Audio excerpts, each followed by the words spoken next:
So, welcome back, everyone. I'm really excited to be here today with Erik Harper Klass, founder of Submitit.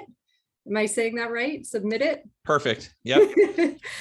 Which is this amazing service for writers who are trying to submit their work to literary magazines. So we're going to talk all about this service today and Erik's background and literary magazines, of course. So anyone tuning in, thank you so much for showing up. And if you have any questions at all, just go ahead and type them into the chat and I will work them into the conversation with Erik. So thanks, Erik. Great to be here. Thanks for having me, Becky. So let's jump right in and just tell us, I saw that you founded the service in 2020. So was that like everything shut down and you just had to keep busy? Was that basically the idea? What was the impetus for starting Submitit? You know, it was a few things. Things did slow down for me. So I was doing a lot of test prep tutoring prior to that. And for anyone who knows, SAT and ACT tutoring kind of dried up during the pandemic. Students just didn't have anywhere to go. So I had a little more time, but this was something I'd been working on for a few years for myself. I'd been creating a database for myself to keep track of attributes of various literary journals. I think I probably went through what everyone went through submitting my own work, where you send it out to the journals you've heard of, you know, the big guys who never accept anyone and you get a bunch of rejections. And so I started actually reading these things, and it was around late 2020 when I felt like I had enough in my database to actually try it out with other writers. So I started sending emails out to more or less random writers that I'd heard of to say, hey, do you want to try the service? And I got really positive feedback, and it seemed to be working. So it's been slowly growing over that time. But yeah, so kind of a combination of having a little bit of time and also feeling ready to do it. So that's really cool. Did you offer the service for free? Was it like a beta group and then you started having success and kind of figured out a way to... I put about, I had two friends of mine who were writers. So that was an easy case of, hey, try it out for free. And I had 2 or 3 other writers whom I met online. I just started sending emails. Honestly, I was reading short stories. And if there was a short story that I really liked, it made it really easy for me to send an email and say, hey, I love your writing. I'd love to try to submit for you. You know, I obviously wasn't shooting for, you know, George Saunders or somebody like that, you know, generally not writers I had heard of, but writers who were in good, but perhaps not like New Yorker quality literary journals who I thought might appreciate the service. In other words, writers who probably don't have agents and don't have somebody else potentially doing this for them. That's so interesting. So what was that first early process like? Was it very kind of trial and error? It was interesting. It's the first time I've been asked that question. And as I think back, not much, everything kind of worked as I had planned it. So my idea early on was to do 2 rounds of submissions. The first round was going to be directed more toward established higher tiered journals, you know, the ones that don't accept anyone, but, you know, let's take our chances on our Harvards and Princetons and Yales and so on. Wait around for a while and then do a second round. And I usually do 50%, 50%. So if it's 20 journals, I'll do 10 journals in that first round and then 10 journals in the second round. And that feels about right. That's what I've been doing. The big change that I've made over the last 12 months is I wait much longer between the first round and the second round. I used to wait about a month and a half or 2. And I had a couple of clients get acceptances with second round journals. And they never actually said this explicitly, but I could kind of tell that they weren't really happy about not like, what's the point of submitting to, you know, one of these high tier journals that takes 6 months to respond if you're just going to submit 2 months later to a journal that takes 2 weeks to respond and then they get their work published. So the feeling I got was that they were less than excited. And for me, like anytime you get published, I feel like you should be excited. So I thought, okay, unless the client says so, and I have a lot of what I was testing early on was just the nature of how I correspond with the clients. How often do they want me to check in with them and so on? Every email says, if you want me to jump to the second round sooner, just let me know and I'll happily do it. Most writers though are happy to, they understand it's going to take a while. It's the nature of submitting. And if you do want to try to get into one of these top tier journals, you have to be patient.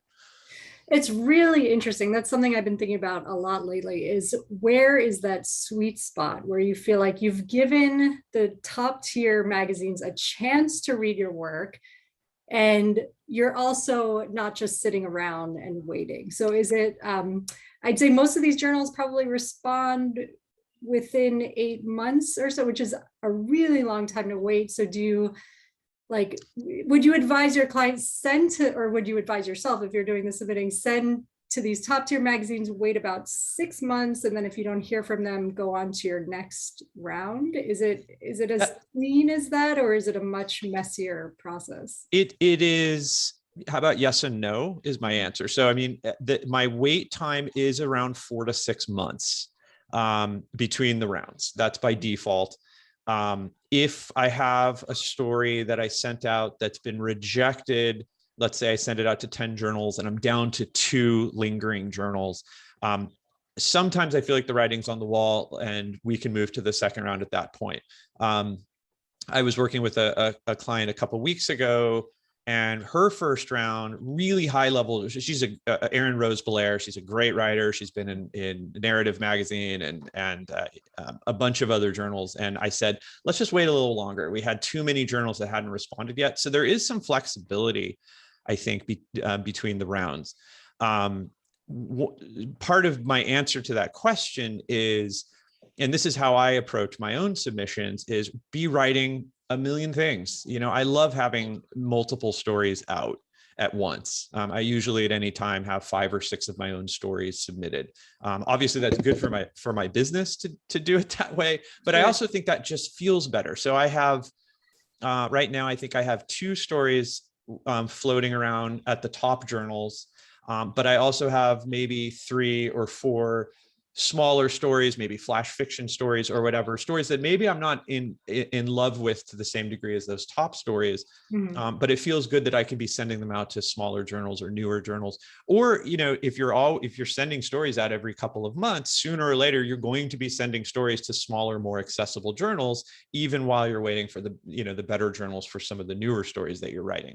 Mm-hmm. So to me, that's how I personally maintain my sanity when I'm going through this whole process. It's just knowing I have a bunch of fishing lines floating out there, and I'm hoping to catch some big fish with some of them, but I'm also okay catching some minnows. Right. Wait, there's sanity in the process. You know, the sanity, and I hope this is true for a lot of writers, is just not having submitting to literary journals is a part of this. Right. But I try to make it only a small part of who I am as a writer. Sure. The important stuff is happening. I only submit on weekends for myself. So I think that helps, is to say, okay, on Sunday, I'm going to do my submissions and that's it. And many weekends, I don't have to do any submissions if I feel like I'm okay with where I am at the moment. But yeah, I'm trying to focus on my writing and my research and all the other stuff that goes into writing. And I consider submitting to literary journals more of a ancillary part of the act. So I think that's part of how if my whole life was submitting to literary journals, at least for my own work, I would definitely have gone insane by now. So to clarify, when you work with clients, do you only work with short story writers, or do you also work with essayists or poetry? So I don't do poetry. I do essays and short stories. And when I say essays, I usually kick around the term creative nonfiction. Mm-hmm. So the type of writing that shows up in literary journals on the nonfiction side is usually sort of more of a creative nonfiction. It's not academic writing or political writing or something like that. So it should still, for me, have a sense of narrative. It should still have, I think, language must still be important. I think sometimes nonfiction, the language becomes less important, in comparison to fiction. But I want to see, strong language and figurative language often, and lyricism and things like that, even if it's nonfiction. I've gotten some essays published, somewhat to my surprise, that don't really fall into creative nonfiction. In which I should say, I'll submit anything. I will be honest and say, I don't think this has a great shot, or this, I sometimes get, strongly genre fiction. And even though I try to make clear that I'm only doing literary fiction right now, I'll still send out sci-fi and stuff like that. And I sometimes get lucky. I mean, I know which journals to send to, but I don't consider it my strength, either as a writer, an editor, or a submitter. But, I'll do it. It's a service. Yeah, so if you encounter a work that you're unfamiliar with, it's experimental in some way, or it's different than the kind of stuff you're already familiar with, will you research magazines for that particular piece and sort of try to broaden your landscape, or will you tell that writer, look, this isn't really my expertise? The latter. So the algorithm.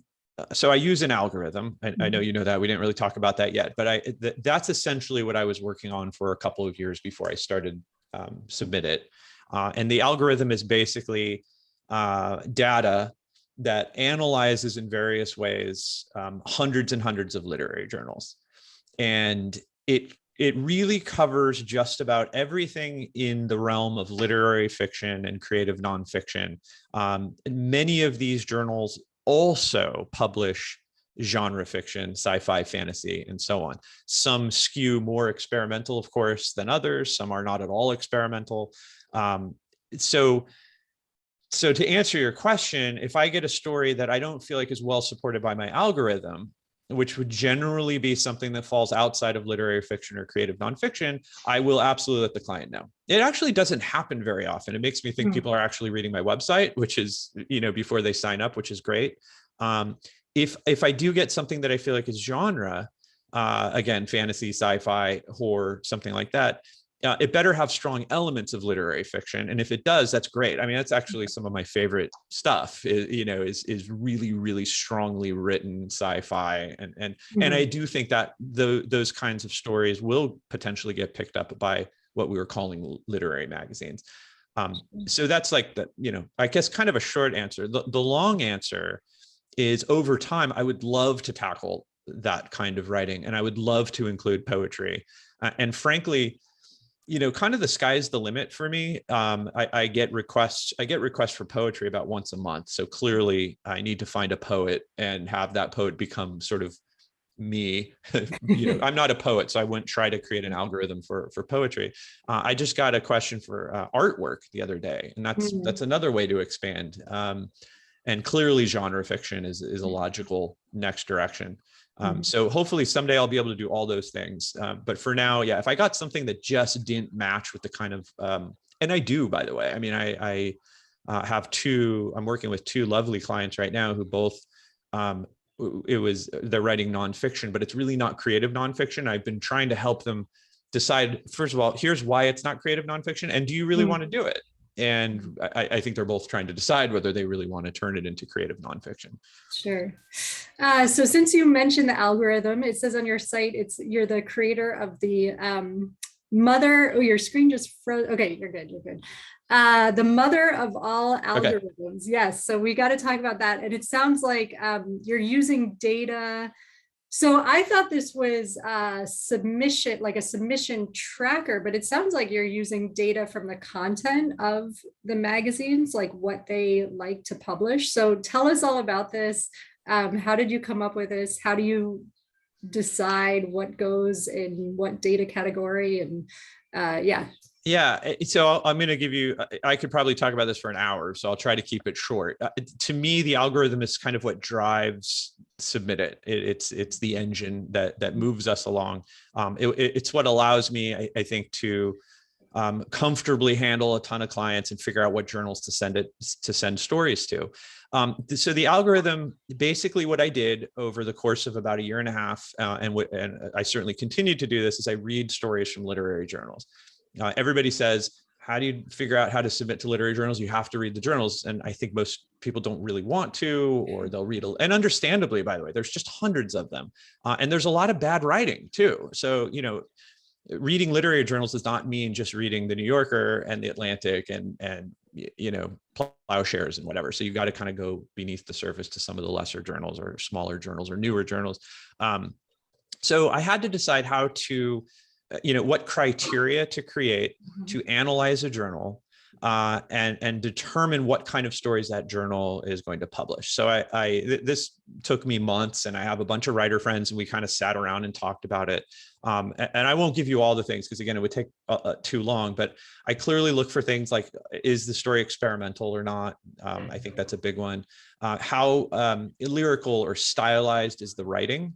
The language itself. I think that's a really important one. Some writers are just trying to tell a plot and create characters, which is great. Other writers, like a Rick Bass, they're much more interested in the quality of the language, and the plot doesn't really matter. So that's an important one. How difficult is the writing? So if I get, something along the lines of James Joyce, it's going to have a high difficulty rating, obviously. Other things like how funny is the story? How strange is the story? How dark is it? I look at other things like international. Is it an internationally focused story, or is it more domestic? I explore topicality.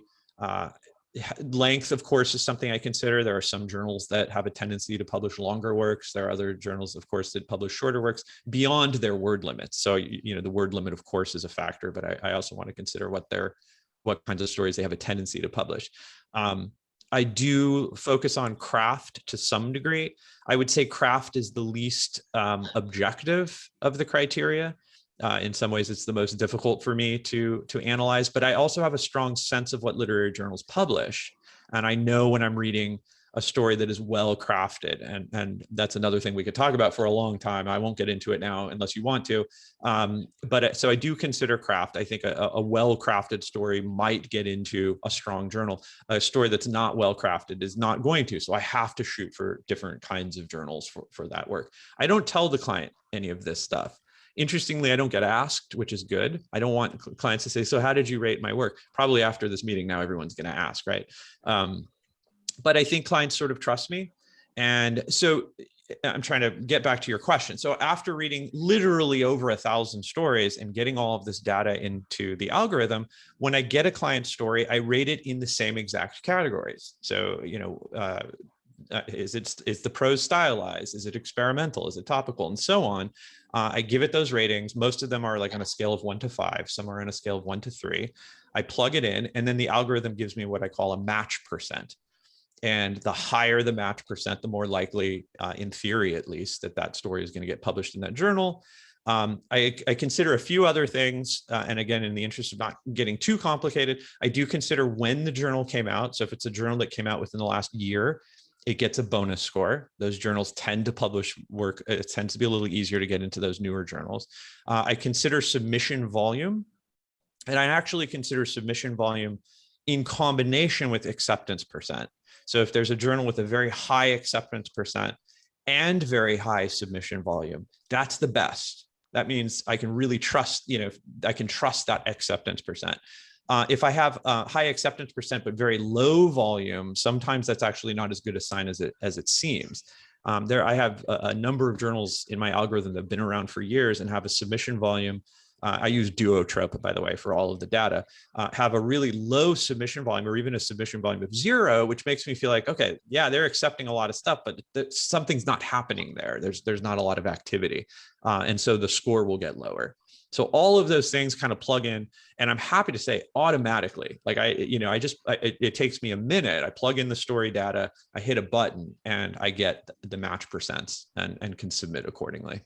That is really phenomenal. I apologize if, like, right when I'm doing the interview, there's some drilling going on outside. So if you hear any background noise, but otherwise I might stay muted. But yeah, that's really phenomenal. So do you find that there's consistency also in the magazines from issue to issue? Because that's something that raises questions too. Like some magazines don't, maybe kind of international for one issue, and then the next issue is very local. So how does that figure into the algorithm? Yeah, I mean, that's a huge challenge for me.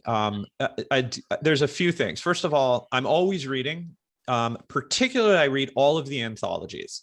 So the top tier and maybe the top 20% of journals, let's say, I get to continue to read material that those journals are publishing, particularly, especially with like a pushcart anthology. Those are stories that the journal actually sent to the pushcart committee, and I know that the journal really likes that story. So I'm looking to make sure things are staying relatively consistent. And if there's a huge departure, it kind of raises a red flag for me. And I might go back and read some more work from that journal. There are some journals that are really spectacularly consistent. And of course, those are the ones I like the most, for the sake of my work. There are others, though, that change a lot, like American short fiction. It just seems like every time I read American short fiction, it's either spectacular and amazing or terrible. I don't know if they just have a new editor every year or so or not. So yeah, I am trying to stay on top of it, and it's easier to do with the top journals because I can read the anthologies. With other journals, what I'm paying attention to is how things are going from my end in terms of submissions. So if I'm sending a bunch of stories to a particular journal and I'm getting nothing but rejections, I keep track of that, and I will go back and reassess my criteria. There are some journals where I might only read 3 or 4 stories, and my target number is 3. If I read 3 stories and they all score about the same, I feel like, okay, I have a decent sense of this journal. If I can go across a few issues, I feel even more confident. I can't always do that, but if I can, great. But yeah, if I'm sending, there's a journal, there's one journal, I think I'm blanking on the name, a small journal. I think it's like Mount Hope or something. Let me actually, give me less than 30 seconds, see if I can find it. And then while Erik looks that up, I just want to remind people, any questions at all, just go ahead and type them into the chat and we can work them into the conversation. Yeah, so Mount Hope is a journal in my algorithm that for some reason I was sending to all the time, my client stories. And I mean, probably a dozen times in the last 12 months and have gotten nothing but rejections. So that journal, I star it and I go back to it and read it again and say, okay, maybe it was a weird issue. I don't remember if it was relatively low quality. I'm looking at how I rated it, and it looked like I didn't have it particularly well. The stories were not particularly well crafted that I read. I read 3 stories and I'm getting nothing but rejections, and the acceptance rate is not bad for them. So I am looking at that stuff too. If I have a journal and things are working and I'm getting acceptances there, then I don't feel any pressure to go back and read more. It seems like what I have, the data that I have is correct. But it is, it's hard. These things are changing. I also try to pay attention to when there are new editors, thanks, to some degree to your newsletter as well. And if I see that there's a new editor, that makes me feel like, okay, I should read a story or 2 and make sure they're staying consistent. So interesting, because I'm always telling people that submitting is not a perfect science, but it sounds like you're actually making it into like a very scientific process. Do you ever worry that you might crack the code and it would be kind of formulaic and inevitable, like, oh, okay, we figured out this is the one story, send it along, we like that it's going to sort of take out the mystery of writing in some way, or the submitting process, literary magazines in some way? Yeah, I mean, I don't worry about it. One thing that I'll be honest about is I don't, when I submit for a client, the journal doesn't actually know that it's coming from Submitit. I feel like I'm partially answering your question. For some reason, I don't feel like journal editors, it makes no sense. And maybe I'm wrong, by the way, but I don't think journal editors really want to know that a work is coming from a company like Submitit. I know there aren't very many of me. I don't think anyone's really doing what I'm doing with an algorithm. And I would think that if I were an editor at a journal, I would appreciate getting work that somebody thinks is, I'm sure they get tons of work that's not even close to what they're looking for. But I don't mention it. So I create email accounts for my clients. I call them shared emails. They have access to the emails, and that's how I do my submission. And the other way that I'll answer your question in terms of cracking a code, I'll be very honest. Getting submitted in the top, I don't know, let's say 50 to 100 journals, the ones we've all heard of, I still don't have the secret to that. And I'd like to be honest about that. I tell all of my clients, look, these are real long shots. And, for my own writing, I've had a couple of good hits with top journals. For my clients, I've also had literally probably a couple, but I have my success primarily in the second round.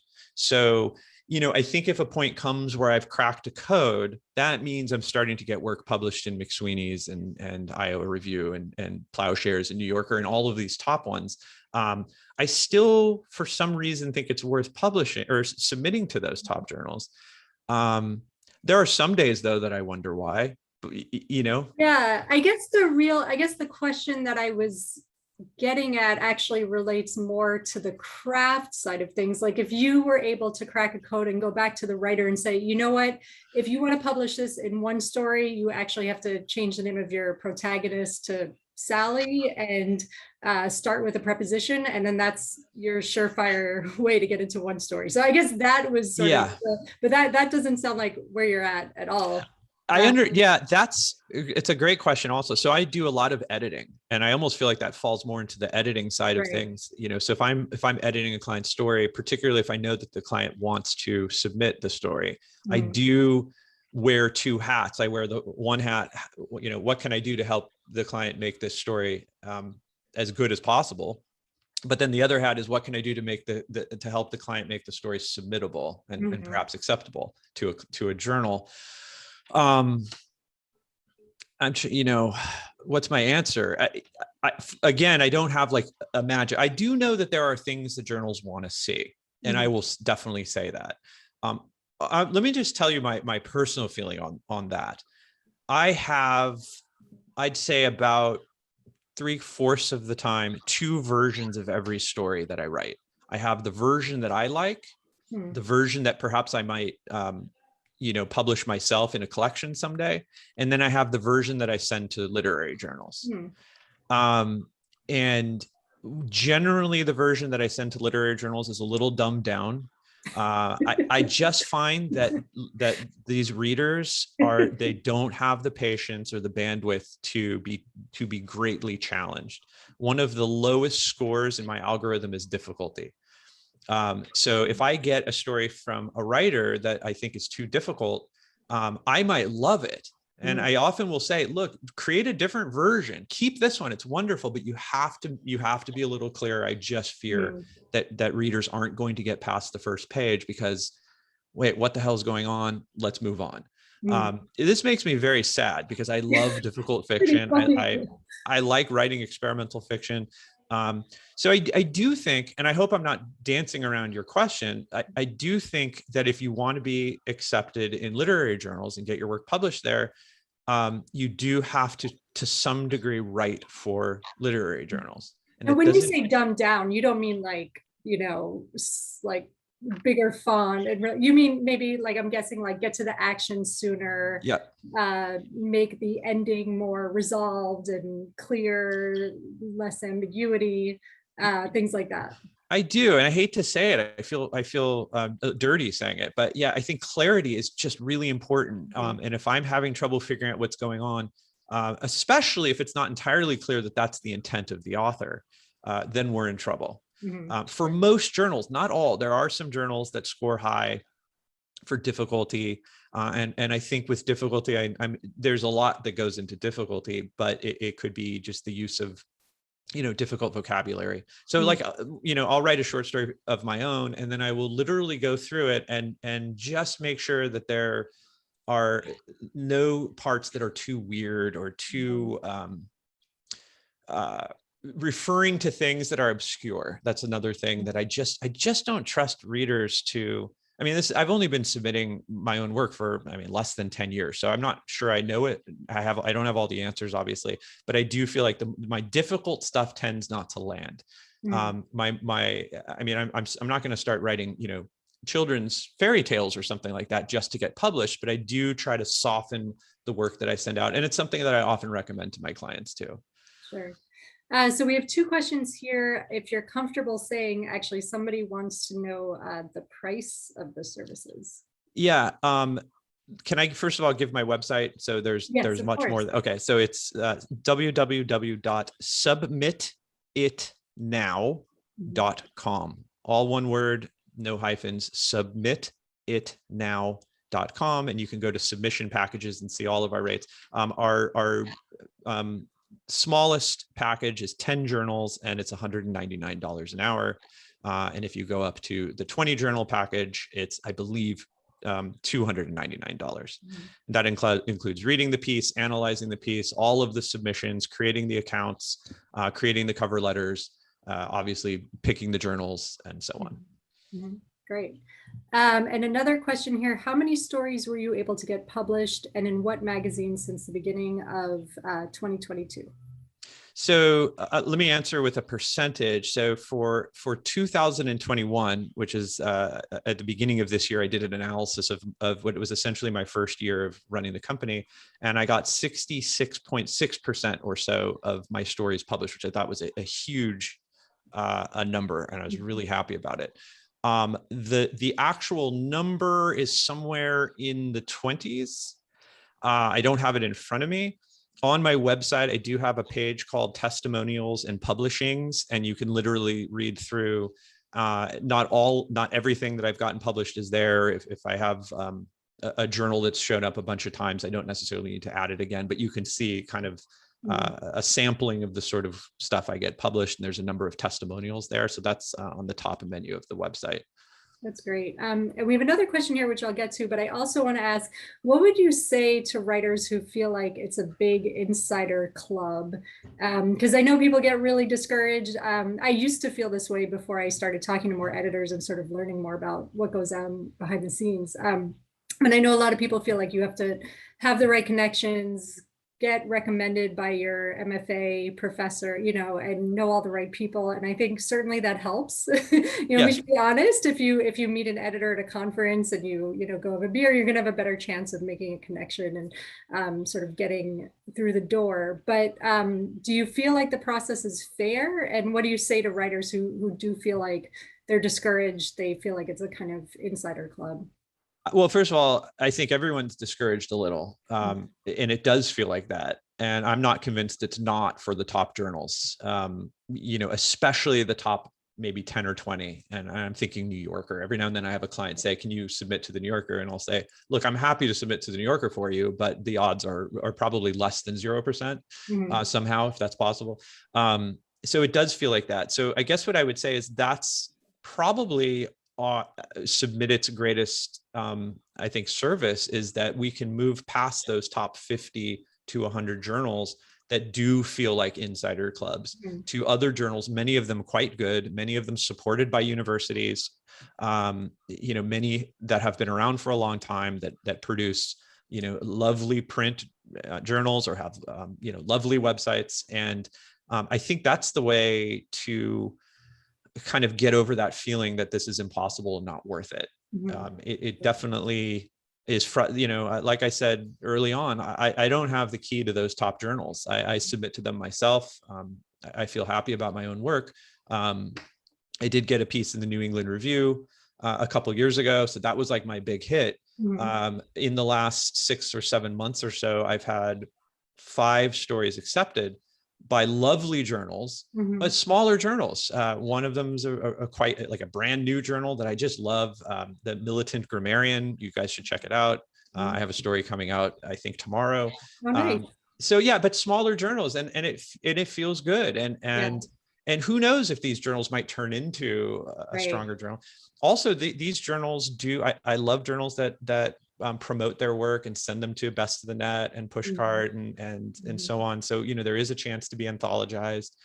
There is a chance to have somebody read your work and maybe reach out to you. I do get that from time to time, which is a joy. So, I think that whether you're working with a company like mine or doing it on your own, you do have to do the research and kind of dig beneath that top tier. It doesn't mean stop submitting to the top tier, but if that's all you're doing, I think you're going to be pretty disillusioned. Sure. Yeah.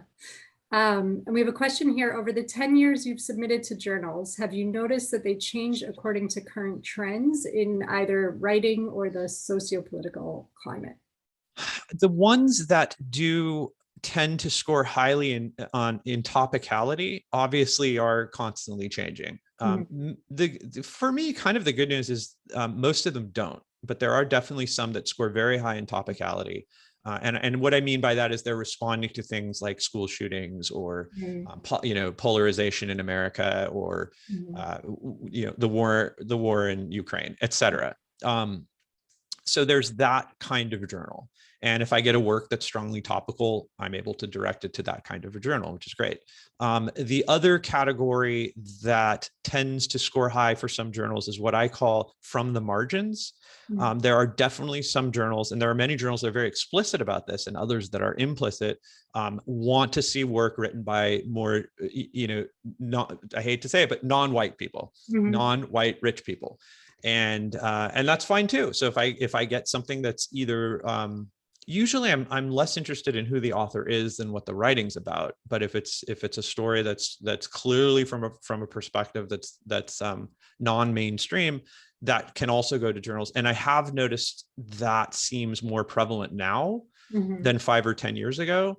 I think in our society, it's more prevalent. So it's not a surprise that I'm seeing more journals popping up that have those characters. Some lit mags I've noticed lately want to know the author's identity in the cover letter. So will you ask the author if they're comfortable including that information and then deliberately include it in the cover letter, or do you just try to avoid that? I mostly try to avoid it.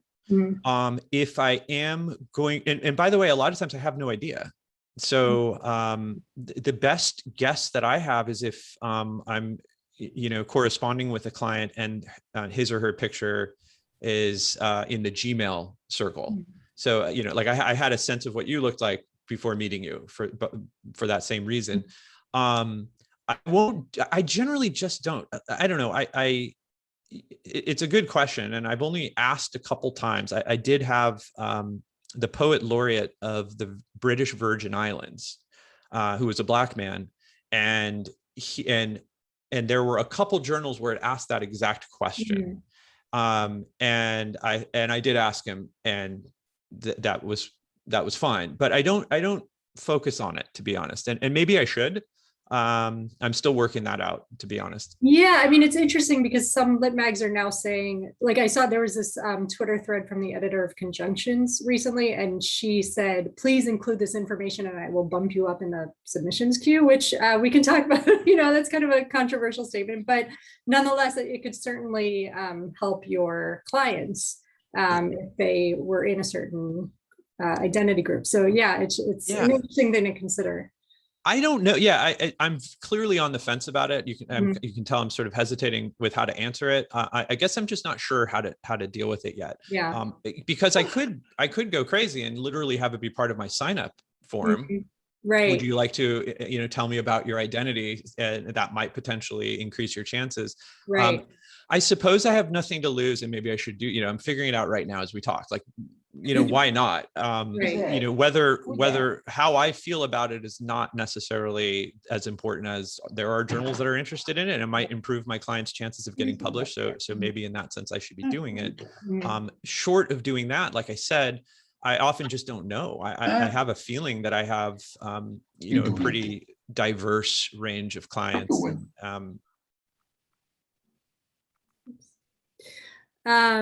And we have a question here. What are your thoughts on contests sponsored by journals?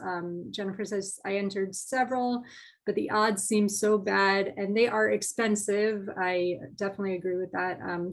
She doesn't send to contests anymore. Yeah. Can you hear me okay? Okay. I don't do contests I don't really have a great reason for why. I certainly don't do it through Submitit. I feel like that would just add a level of complication that I'm not ready to tackle yet. I would obviously have to increase my fees to some degree to cover the fees of entering the contest. I personally don't do contests.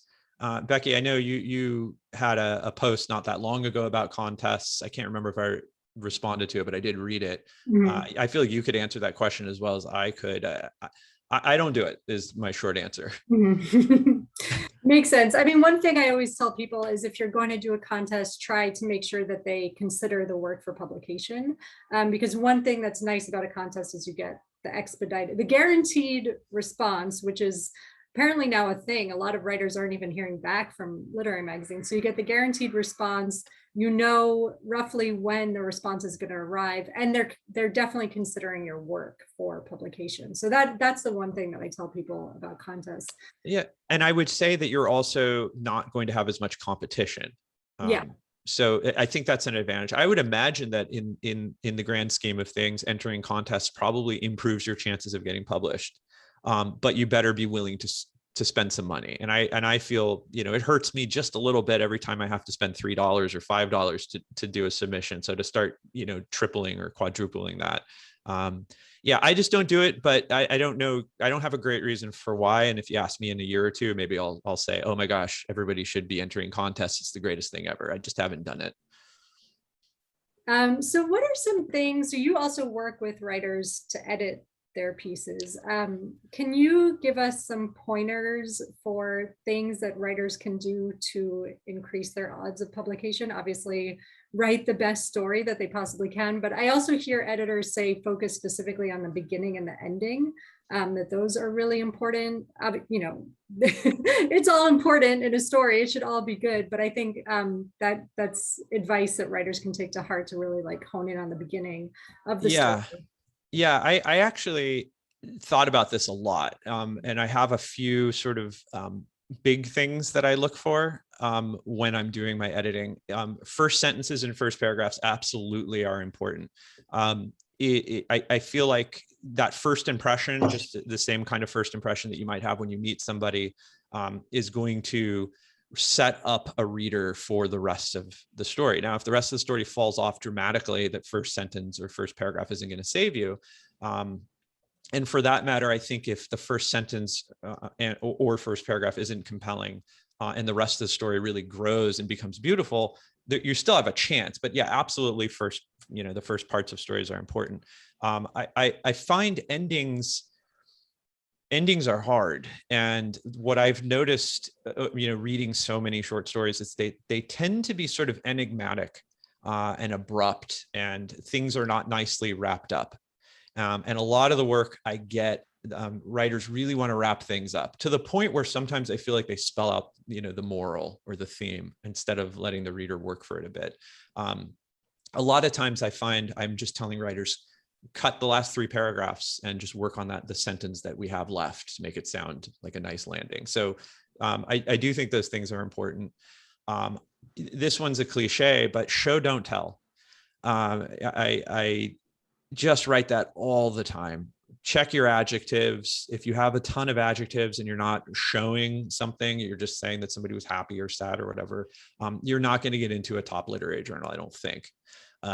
So that's a big one. And again, I know every writing coach in the world says that, but I think it's for good reason. I think and my perspective is perhaps a little different. I don't think telling is wrong. I think telling is okay, but there should be showing in and around the telling. I'm just looking through, I have like some of the things, details, descriptions, specificity. That's a really easy one to kind of just go through and are you telling details?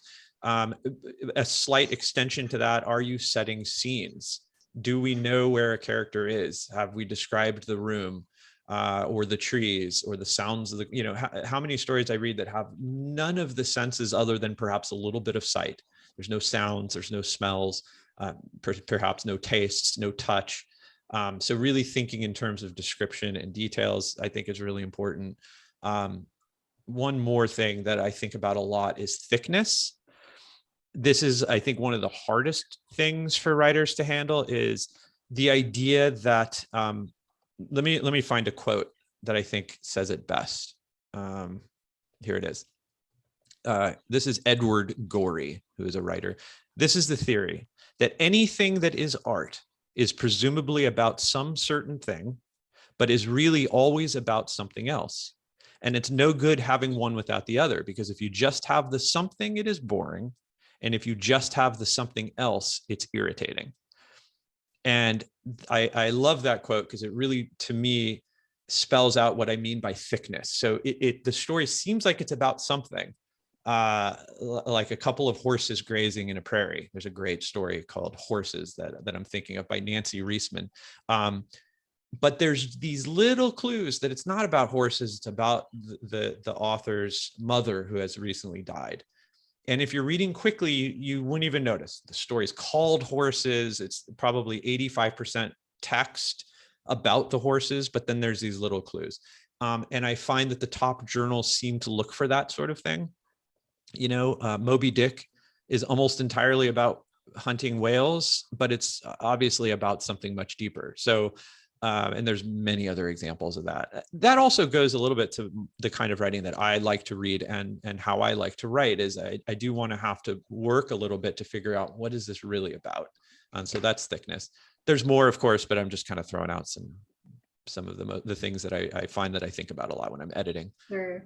And you mentioned earlier magazines where the writing just isn't very good. And I don't want you to name names, but have you had that experience? I know I've had that experience, and I think that's important for writers to know, that another reason to read literary magazines is that you may find that the magazine that you've been trying to get into for years and years and years is just, you don't even like the writing. The writing is just maybe not that strong. So have you had that experience often where you actually pick up a, high caliber, competitive, prestigious magazine and you're like, good God. Totally. Yeah. I had that happen with American short fiction, as I mentioned a while ago. So now I'm naming names, of course. When I first started reading American short fiction, I read just amazing, amazing stuff. They were my favorite literary journal. Same with McSweeney's also. I find like McSweeney's is much more up and down than you would think for such a well-renowned journal. But I'll stop naming names. Yeah, there are journals that I find publish pretty plain stuff, just real typical plot-driven, sort of uninterested in language, the quality of the language and the flow of the sentences and the structure of the sentences. They're not, writers who clearly aren't interested in craft, and just talk about the opposite of thick, just real thin. The story is the story, and there's really not much more there. One step below that would be stories that also are grammatically poor. I don't see a ton of that, but when I see that the grammar and usage is suspect, and the stories are kind of right in your face and there's no thickness to it, that's generally what I mean when I say that I score a story low in craft. Yeah. What do you think is going on there? Sorry, just like with a really prestigious. So I had one, I used to have a site, the Review, where I reviewed literary magazines, and I reviewed an issue of Story Quarterly, which is a prestigious and really competitive magazine. And there were so many typos. I could not believe it. It was like, instead of the letter I, they had used the number 1 all through the issue. I think that was exceptional, because I've looked at subsequent issues. It's totally fine. It's a lovely magazine. I think there was something going on with that particular issue. But I'm curious if you have any insight into what's going on with these like really excellent competitive magazines that are putting out stories that are just kind of flat or even grammatically incorrect. I have no idea. I mean, I think it's like going to a really good restaurant these days and having poor service when you were expecting great service. I wonder if part of it is it's just hard to find good editors. I don't believe literary journals are rolling in the dough. And so they're probably not able to get the best editors out there. I think those that are, editors in chief, probably it's a passion project, or they're the founder of the journal, and they may be great, but for a larger journal that absolutely needs readers and editors, maybe there's just a drop off in quality because they just can't pay. That's my best guess. I mean, excuse me. When I read the anthologies, I don't see that very often. And possibly that's because I'm reading the anthologies, which I don't have a problem with in terms of my algorithm, because I do think the anthologies reflect what journals want to be publishing. I may end up rating a journal higher than it deserves to be in some categories by reading anthologies. And what that basically means is I'm not sending a client story to a journal that maybe I could be, but my algorithm is telling me no chance. So that's interesting that you're saying that. But yeah, I most of the lower craft stories with grammatical errors and so on are smaller journals, not for my experience, not top journals. But there are some top journals. I love the top journals that I have scored low in craft, because I can send clients stories that I think are low in craft to those journals potentially and think I have a shot. which is great because I like to shoot for some top tier journals that I think clients like to see those journals on the list. Do you ask your clients what their goals are with a particular piece? Because just for to use myself as an example, so I have a story that I recently I had in the drawer, and then I uncovered it, and I was like, oh, this is not so bad. And then I'm kind of conflicted. On one hand, I want to send it to a magazine that's going to respond, within a month, and hopefully, assuming it gets accepted, you never know. But and it would be online, and I could just share it with all my friends, but it's not going to have the same cachet as a journal that I have to wait, a year to hear back from. So is this kind of a conversation that you have with your clients? Like, what are your goals with this particular piece? Do you want to just share it with your friends? Are you trying to build your resume for grant applications? Are you trying to get a teaching job? Or do you just want to be published, anywhere? Yeah. So this is something that I have rather probably stupidly not explicitly talked to clients about every time. And it's something that I'm actually changing. So what I've done up until now is I pay attention to the writer's bio. I look to see if the writer's been published in literary journals before. I certainly pay attention to the work itself. And at that point, then we'll ask the client, so here's what I think we should do. How does that feel for you? And I always share journal lists before I start submitting. So they're part of that process. If I have a writer who has never been published, who I can tell is just kind of getting started, I'm obviously not going to send the story to the 10 top journals that accept 0% of their stories. Even in the first round, I'll go to a lower round. Your question is brilliant and timely, because what I'm trying to figure out is what's the easiest way for me to figure out what a client wants to do. I definitely have clients who just want to get published. And why waste that first round on these, less than 1% journals when I could shoot for maybe decent journals, maybe not top journals, but decent journals in the first round, and then go to kind of the easier journals in the second round.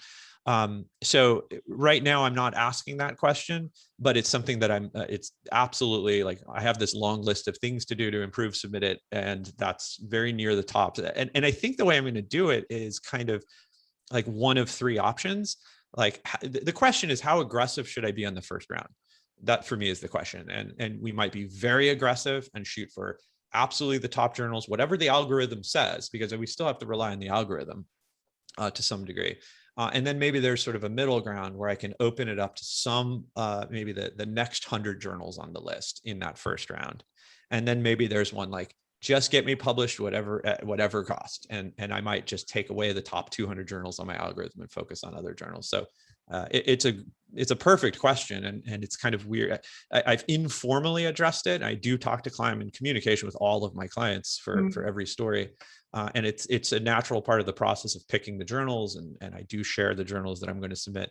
But I am going to start asking that more explicitly. Yeah, it's a really interesting process, because you feel like, oh, I don't care. I just want it to get published so I can share it. And then if you get an acceptance, sometimes you might feel like, oh, I should have held out. Yeah. For Yeah. And that, journal. and I've had that happen with clients. I can Yeah. tell that I had a client get accepted in a second round. This was crazy. I kind of hope she's not listening and doesn't figure out I'm talking about her. It was about a 11,000 word story. It was very good, actually, but it was very difficult. It was a retelling of the Canterbury Tales. And I had just studied Chaucer for my own writing. So I happened to really know it. And I told her, look, this is 5,000 or 6,000 words too long. Readers aren't going to get this. It's going to be a very challenging submission. I'm happy to do it for you. But it's going to be challenging. I did the first round, nothing, no surprise. Went to the second round, and we got a hit by, I thought, a pretty nice new journal called Literatus that you may have heard of, that's still around. And she said, I don't really like them. Let's say no. And that was really frustrating for me, because it's just very uncool to tell a journal, thanks for reading my 11,000 word story, but no thanks. And I never did get it published. And she never used me again. I have a ton of repeat business, but I always feel like if somebody doesn't use me again, maybe that's a bad sign. So yeah, what the heck was the question, Becky? Right? Different strategies. I mean, Right. yeah, Right. and I have that as well. I have a number of stories that I shoot for the very top, but I do like to have some stories. Mhm. Frankly, are the ones that I'm not as enamored of, that I will shoot for some, lesser journals, just to. It's fun to get published every now and then, and if It you're only sure is. shooting. Yeah. And I have to say, I mean, sometimes, I've had work appear in some of these, higher level magazines, and they accepted it after 13 months and it got published and nothing happened. It was like I could have published this online with maybe like a lesser known magazine, but I would have been able to share it with everybody. Yeah. I have three flash pieces that got accepted last year in the fall by Yemisi, which is a nice journal, University of South Carolina, I think. And they're lovely. I mean, my experience with their editors is great, and one of them's going online and the other three are going in print. And nothing's been up yet. And I mean, we're coming up on 9 months since the acceptance. And, and then you do worry, because these journals don't stick around forever. Even the top ones go away, or they go away like, Redivider and come back. And, so, yeah, that's all part of the, I do try to pick journals that do stick around, for the record. Of course. Yeah, there's a whole tier of journals that I was thinking, like, maybe I should have a prayer round with, journals that just don't even have mastheads or whatever. But I hate the thought of getting somebody's work published and then having the journal be gone 6 months later. Yeah. Somebody, I just noticed a chat pop up. There are several questions. So we'll go ahead. Eleonora, my works have been edited already. Would you, if you can read a story and then tell a client whether or not it's worth submitting, do you do that? That's kind of like a hard truth kind of assessment, but I guess, just like an evaluation of the work. Is it worth submitting? Yeah, I do that from time to time. I do have what I call just a pure reading fee. So I don't do any editing. I don't add any comments or anything like that. I literally just read it and then send an email with my thoughts, both in terms of likelihood of getting accepted. And oftentimes I'll say things like, this is great. It could use a little copy editing, but it's in pretty good shape, and let's send it out. Or this isn't, this needs a lot of work, including line editing. So yeah, I do, that's part of my service. It's I think it's on my website, but I think it's $35 per 1,000 words for my reading fee. Okay. If somebody sends me work for submission that doesn't need editing, there's the charge for reading is part of the service. So just to give you a sense, when I read a work, I have to read it carefully enough to be able to put it into the algorithm and score it accordingly. I literally read every word. I always do some light copy editing. I'm moving faster than I would move if a client is paying for copy editing or line editing, but I'm moving slowly enough to get a feel for the story. And that's essentially the speed that I would be reading if I were just reading, quote unquote, reading a story with no editing. And a follow-up question here. My stories are of international focus. What magazines are interested in this stuff? I'm guessing for recommendations for specific magazines, that would be a service that somebody could hire you for. But maybe... Yeah, I mean, so I could easily answer the question. I'm not going to do it now because I'd have to plug it into the algorithm, but I would just plug the story in with the highest score possible for international. I of course would like to know a lot more about the story, but I could certainly tell a client, I would actually probably do it for free if she wants to email me and just say, here are the journal, it would take me 30 seconds to pull that up. It wouldn't be a good way to submit because there's too many other categories. I personally write, the novel that I'm working on is set in Poland, and a lot of the excerpts that I'm submitting from that novel are obviously international and also historical. So I actually am sending a lot of stuff to journals that publish international. So I know some of these journals, and there's a lot of them out there. Absolutely. And the question, are you talking about print magazines or online? And I would just say we've been talking about both. I mean, I think there are a lot of prestigious online magazines. Certainly, like the stigma around online magazines is no more.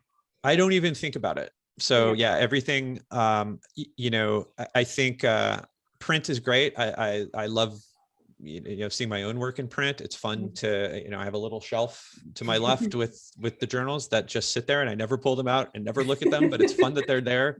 But I also really like online. It's we can send readers to our online stories much easier than we can, hey, go buy a print journal. So, and you're absolutely right. I think so many of the top journals now do sometimes exclusively online, that I think the stigma of online is definitely passed. Yeah, absolutely. Is there an optimum word length, all things considered?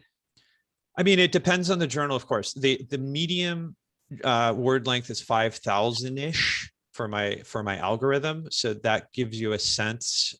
There's a ton of journals that have no word limits. I personally think in the 3,000 to 4,000 range is a good number. It opens up a lot of doors.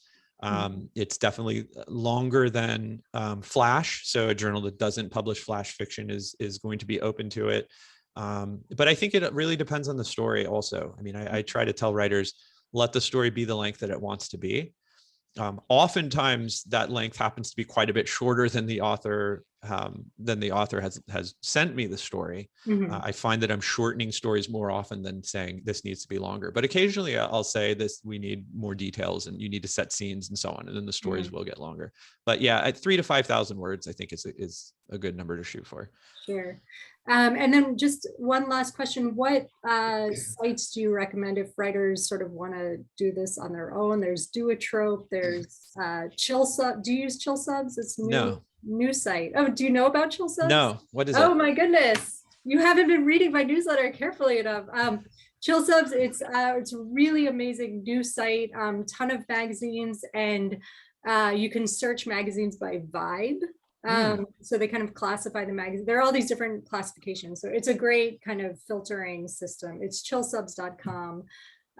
So yeah, so they have magazines there. Are there any other sites that you would recommend to people? I use Duotrope exclusively. I don't work for them, but I find their interface is good. I keep track of my own submissions on Duotrope. I don't keep track of my client submissions on Duotrope. They come out with a weekly newsletter with new journals, and I check out every new journal. So that's how I learn about journals. That's what I use. And the only reason I don't do more than that is I just don't have the time. Between that, I'm usually backed up a few weeks with all of my editing work and then submissions and my own writing. And it's like, I could go crazy. I have had clients say that Submittable has some areas where you can find journals looking for work that are pretty easy. And it's kind of on my list of things to check out. Like maybe I should add that Submittable to my list, not to be confused with my company, by the way, Submitit. Submittable is a company that we all use to submit stories to many of the journals. Probably, more than half of them use Submittable. But I haven't checked it out yet. I don't have anything to say, but I've looked at a few of the journals that this particular client mentioned, and they were awful. And that makes me a little nervous. But many of the journals in Duotrope are awful too, and don't make it into my algorithm. They show up for, I have a little wait and see section in my algorithm, and I'll write notes like, this is a terrible looking journal, there's no masthead, and I'll write something like, this one's not going to be around for long. And then I keep track of, on Duotrope, I keep track of when journals go defunct. And it's fun when I go back and say, oh yeah, I knew that one wasn't going to last. And it feels good when you're right. Sometimes I'm totally wrong. Sometimes I'll write, this journal looks great. And it turns out they're gone 6 months later. So yeah. Well, this sounds like an absolutely amazing service that you've been able to distill like this vast world of information into a kind of scientific process. It's really incredible. I hope you copyright your algorithm. Say that again. I hope you copyright your algorithm. Yeah, I should do something, right? I mean, right now it's like the most complicated Excel spreadsheet in the world. And yeah, if anybody ever got onto my computer and stole it, I guess I'd be in trouble. I think the algorithm is, like I said, I think the most valuable part of the service. It replaces what would otherwise be just hours and hours and hours of reading. or just Yeah. throwing darts. And Yeah. I think that's what I didn't want to do with my own work. So, you know, there's other parts of the service I think are great, but yeah. Sure. Well, that's fabulous. So people can find you at submititnow.com. That's right. And you're also active on Twitter at Submitit. Yes. Yes. Oh, shoot. Christine, do you see Christine here? She works with me and she handles all of my social media. Oh, okay. I saw her a while ago. I'm wondering if she's here and can tell everyone. I see Christine Williams. I don't know. Yeah, that's her. Okay. It's at submitit underscore. Is that what it's called now? At submitit underscore now.